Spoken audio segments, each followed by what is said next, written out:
We're even going to get even more focused because obviously playing in this football conference, we have to be a much more physical football team than what we showed today, and it's all how you practice. And the way you practice really tells you the culture of your football program. And the thing that I like about our players is they're eager, they're willing. But we still have a long way to go. But like I said earlier, it's brick by brick. The one individual who's really starting to impress me right now is Jason Kroom. I thought he came back from spring break. I could tell that he got into his playbook. He ran over break, and I really liked the way he approached practice today. And he's a big 6'4", 225-pound individual, and he needs to play like that.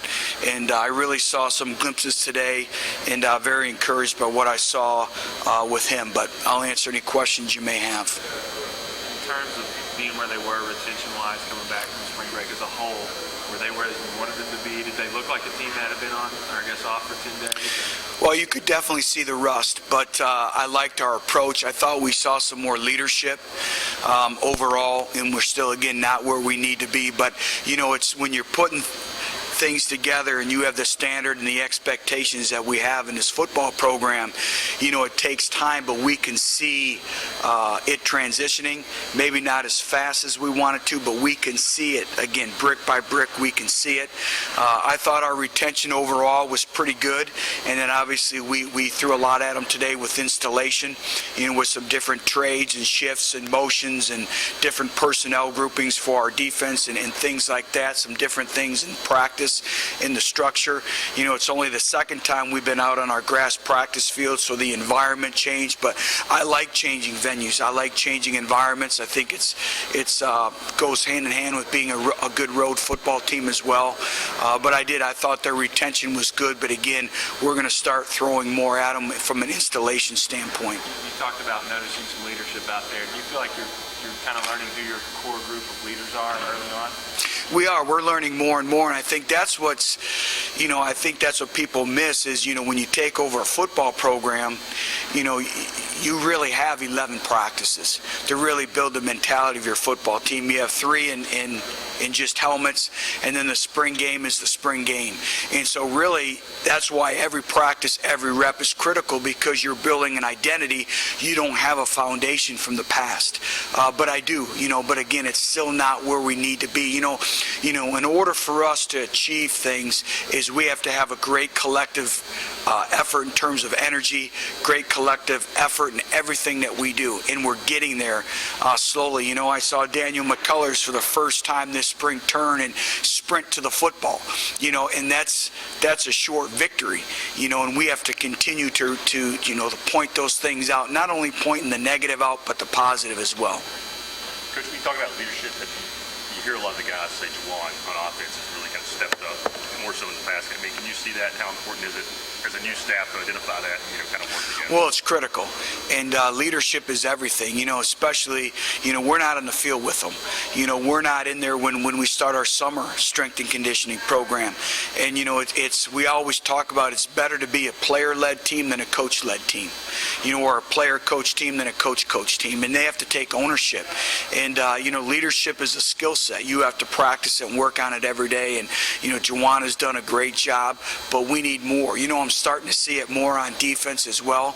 I thought A.J. Johnson stepped up a little bit. For the first time, I saw some energy. I saw a passion to get to the football.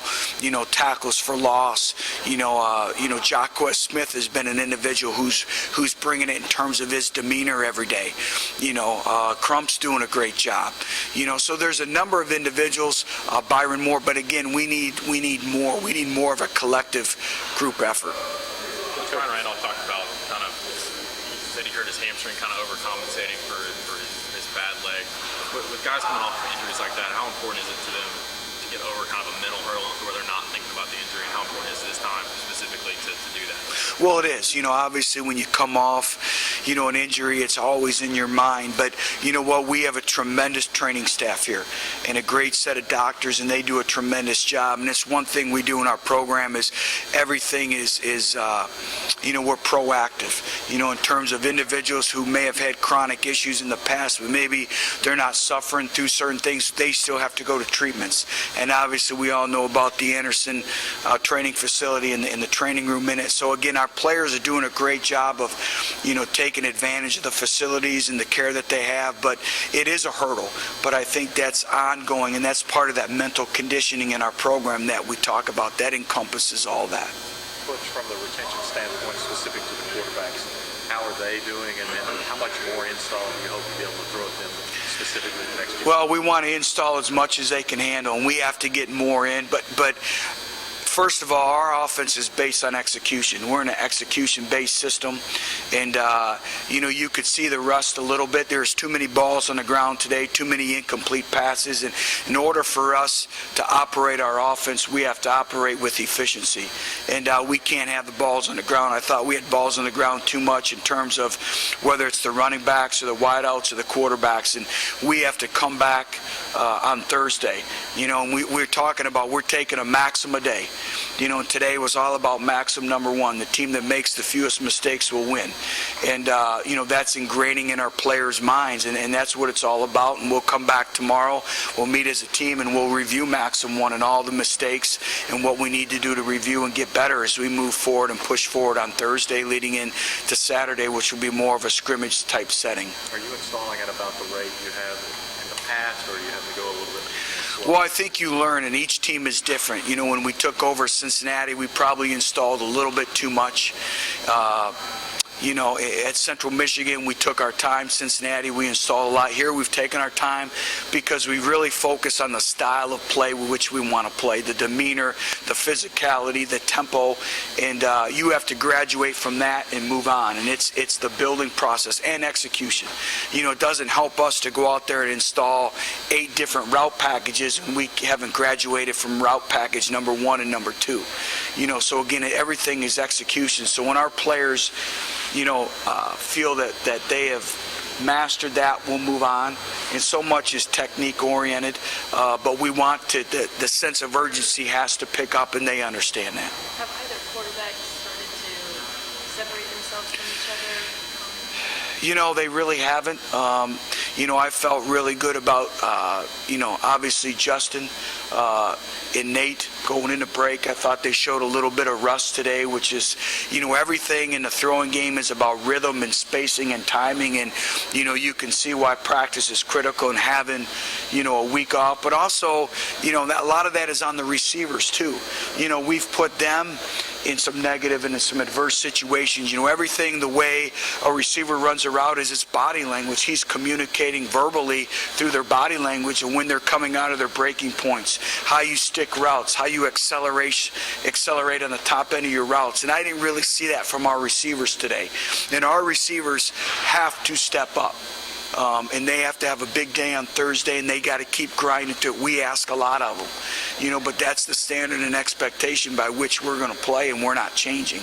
And I see progress, but not as much as we would like. But you know what? That's pretty common when you're installing the package that we're installing right now.